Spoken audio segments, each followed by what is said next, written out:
آج سلطان الہند غریب نواز کے عرس کا مقصد صرف یہ نہیں ہے کہ آپ جائیں اور ایک چادر چڑھا دیں مہنگی، پھول چڑھا دیں. اس غریب نواز کو ہماری چادروں کی کوئی ضرورت ہی نہیں. اللہ نے جنتی چادر انہیں پہلے سے پہنایا ہوا ہے، وہ جنتی جوڑے میں ملبوس ہیں. ہاں یہ اور بات ہے کہ ہم عظمت شان کے لیے چادر پیش کرتے ہیں، ان کی شان و شوکت اور ان کی رفعت کے لیے پیش کرتے ہیں، یہ اور بات ہے، میں اس کا منکر نہیں ہوں. لیکن اگر تم یہ سمجھتے ہو کہ چادر پیش کرنے کے بعد ہی میری ذمہ داری ختم ہو گئی، یہ تمہاری خام خیالی ہے. اصل مسئلہ ان کے دربار میں چادر پیش کرنے کا نہیں، اصل مسئلہ یہ ہے جاؤ تو اپنا دل ان کے قدموں میں رکھ کر کے آ جاؤ اور عرض کرو کہ اب میں زندگی اپنی مرضی سے نہیں، آپ کے اشاروں سے جینا چاہتا ہوں. آپ کو پتہ ہے آپ جب سفر سے آ رہے تھے مدینہ طیبہ سے اجمیر، بیچ میں ایک علاقہ آتا ہے سبزوار، یہ آج کے ایران میں ہے، اور وہاں پر آپ کا قیام ہوا ایک باغیچے کے پاس، اور وہ بہت خوبصورت باغیچہ تھا، اس کے اندر ایک حوض تھا. یہ باغیچہ اور حوض وہاں کے حاکم کا تھا، اس وقت کا جو حاکم تھا بڑا ظالم آدمی، لوگوں کا مال اتنا لوٹتا تھا کہ لوگ پریشان تھے. ہفتہ وصولی والا سسٹم، اور پھر اس کا ایسا ظلم تھا کہ کوئی باغیچے میں اجنبی نہ آئے. اتفاق ایسا کہ سرکار غریب نواز وہیں پر قیام کیے اور آپ کی نماز کا وقت آیا تو اس حوض سے آپ وضو کرنے چلے گئے.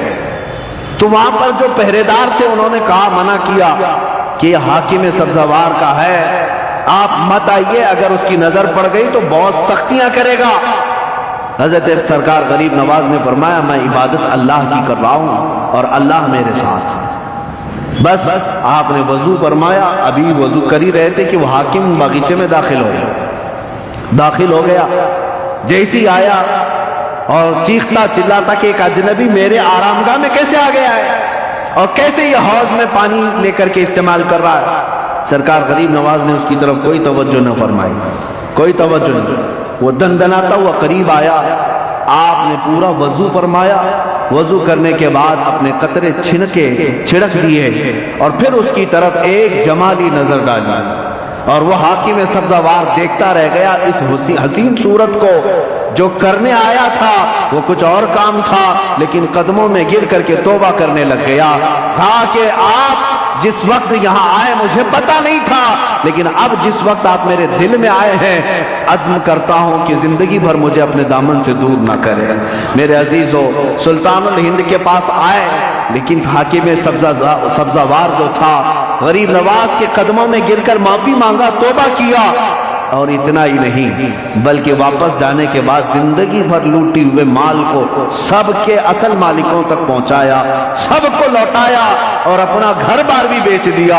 تب سرکار غریب نواز کے پاس آیا، کوئی نظر و نیاز لے کر کے نہیں، کوئی تحفہ تحائف لے کر کے نہیں، بلکہ آیا اور کہا، اب آپ کا یہ غلام سب دے کر کے آیا ہے، سوائے دل کے اب کچھ نہیں رہ گیا، وہ میں آپ کے پاس لے آیا ہوں. سلطان الہند غریب نواز نے قبول فرمایا، بیعت ارادت میں ہی نہیں بلکہ اپنے عظیم خلفاء میں اس کو شامل فرمایا، خلافت عطا کی. بعد میں تاریخ میں موجود ہے سبزوار کے اللہ تبارک و تعالیٰ نے سبزوار کے ان کو قطب بنایا، اپنے وقت کے قطب تھے.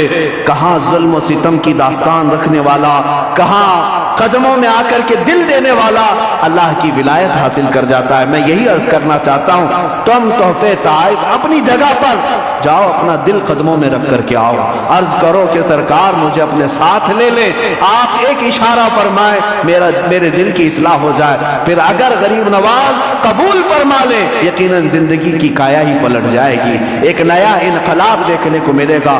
اللہ کریم اس آستانے کو سدا سلامت رکھے. اجمیر معلیٰ کے فیوز و برکات اللہ تعالی ہماری نسلوں کو صبح قیامت تک عطا فرمائے.